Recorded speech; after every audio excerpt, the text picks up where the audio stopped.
What is the difference between a soul contract chart and numerology? Well, right off the bat, they're both numerology. They're just different ways or in different forms, but they're both a version of numerology. It's just that one, just here in the Western culture, one got adopted and the other one didn't. And I'm not sure why. I have this beef with astrology too, because I have a video on the sidereal and the tropical way of pulling your data for an astrological chart. Sidereal, no one knows about, but I think it's more accurate. At least for me, it was. And then as far as numerology goes, everybody knows this just Western, general Western numerology, but there's a whole another version of it that produces this soul contract chart, which I think is just so informative and specific, which I really love. But let's back up a little bit and talk about these two different forms of numerology. Now, there's more than these, but I'm just talking about these for now. The first one is you know how your brain doesn't want to say a word? You're like looking at it and you're like, I can do this. But then when you try to say it, so the Pythagorean, and I know I could do better on that, but that's the best I can do. And from here on out, we're just going to call it Western numerology. But this is the one that just got adopted here in the West. And this just when someone talks about numerology, this is the one they're going to be talking about. The soul contract chart is Hebrew in origin, and it is not widely used in the Western world. So this was very hard for me to find. I stumbled upon this. There's not a lot of books on this. There's not a lot on the internet about this. It's just hard to find. But I just find this was life changing for me. Yes, I've done numerology and I do get some things from numerology. I'm not saying you have to choose between the two. I'm saying there's a whole nother version of numerology out there that you didn't know about that could really help you. So use them in conjunction, with each other. But this soul contract chart is just, like I said, very specific. So you're not trying to guess. Let's compare the two of these. So first we're just going to call it Western numerology, the stuff that's just readily available out there. So with that, you can calculate different numbers and different, things about your personality. There's some karmic stuff in there, but not as much that's as in the soul contract stuff. But you can calculate all this stuff using your birth date or your name. And if you're using your name, you're going to use numbers from 1 to 9. So, for example, the number 1 would be assigned to the letter A, J, and S.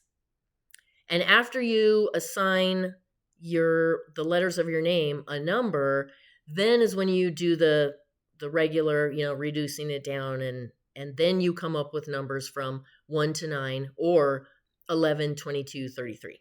And then, like I said, there is some karmic debt numbers that you can calculate too, but this is like a general overview.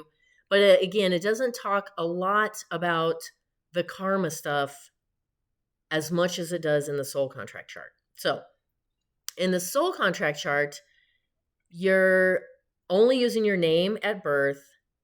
And instead of having only 9 numbers that you can assign to letters, there are 22 numbers that you assign to the letters in your name.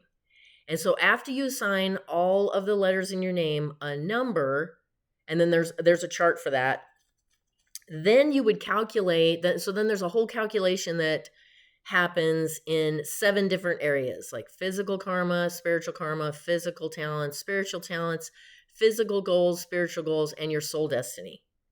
And instead of just having one number in an area, there are 2 numbers separated by a hyphen.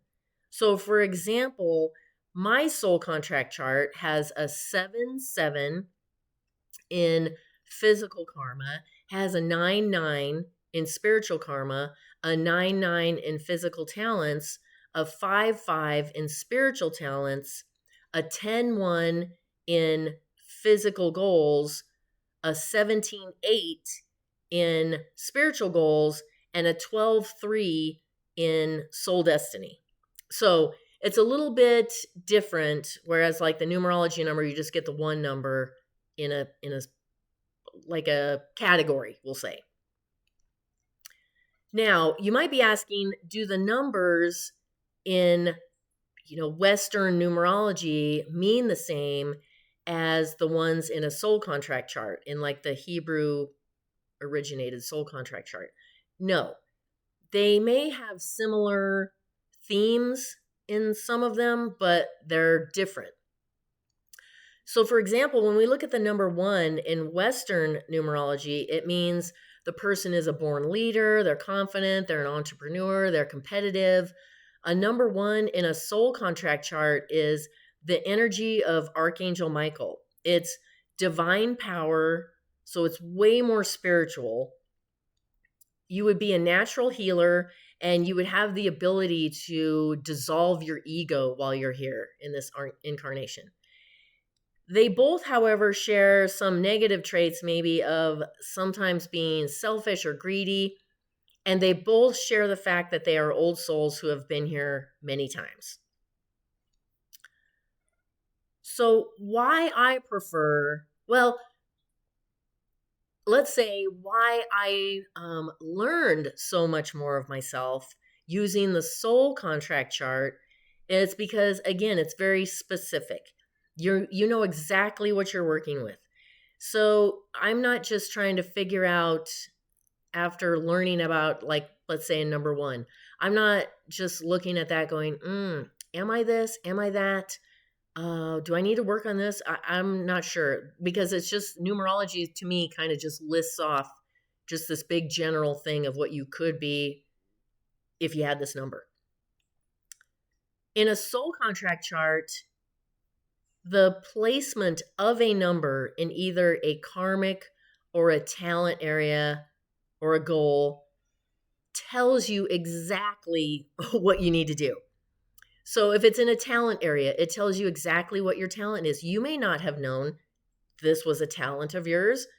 I know for a couple of my talents, I didn't know that either. So I learned something on that for sure. This was not even on my radar. You'll learn that you have certain talents. They may need to be developed a little bit, though. And the karmic areas, again, I didn't know specifically what my karma was, but one of my biggest fears is not being able to transform my karma, and then I'm going to have to come back and do this again. And I just want no part in that. So this tells you specifically what your karma is and what you need to do to transform it, which is just so fascinating and powerful for me. And then it tells you, your goals, not your goals as you're this person in this, meat suit, like the goals that your soul had coming here, the goals that your soul wanted to accomplish. Because again, I didn't know what those were. So that's why I think the soul contract is just so fascinating.